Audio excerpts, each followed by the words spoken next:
BC రిజర్వేషన్లపై రాజకీయ రచ్చ ఢిల్లీకి మారబోతోంది.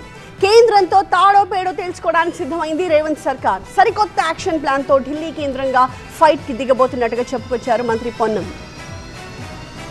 రాష్ట్రపతి గారి దగ్గర గత 30 మార్చి నాడు పోయినటువంటి సంబంధించి బిల్లు. హోటల్ మేనేజ్మెంట్లో గ్లోబల్ కెరియర్ ప్లాన్ చేస్తున్నారా? అంతర్జాతీయ చదువు, ఫారెన్ జాబ్ ఛాన్స్ కోసం ఇండియా నంబర్ 1 హోటల్ స్కూల్ IIHMలో జాయిన్ అవ్వండి. దాటిపోతా ఉంది సమయము. ఒకవైపు కోర్టు తీర్పు ఎన్నికలు జరపమని, మరొకవైపు స్థానిక సంస్థల నిధులు లేక ఇబ్బంది పడుతున్నటువంటి పరిస్థితుల దృష్ట్యా గౌరవ రాష్ట్రపతి గారిని మళ్ళీ ప్రజాప్రతినిధులు అందరం వెళ్ళి వేడుకుంటా ఉన్నామమ్మా, ఈ బిల్లుకు తొందరగా ఆమోదం ఇవ్వండి.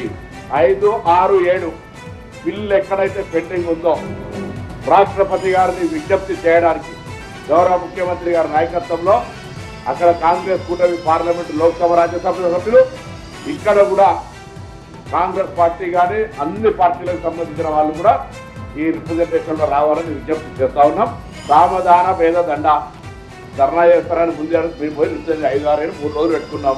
కలిసి మా విజ్ఞాపన విని మాకు సానుకూలంగా స్పందిస్తే దండం, లేదంటే మీరు సామధాన భేద దండ అన్నట్టుగా మా ప్రొటెస్ట్ నిరసనలో ఇప్పుడు అదే ముందు మాట్లాడేది పొరపాటు అవుతుంది. కాబట్టి మేము విజ్ఞాపన రాష్ట్రపతి గారికి విజ్ఞప్తి చేయడానికి పోతాం. బీజేపీ స్టాండ్ ఏంది?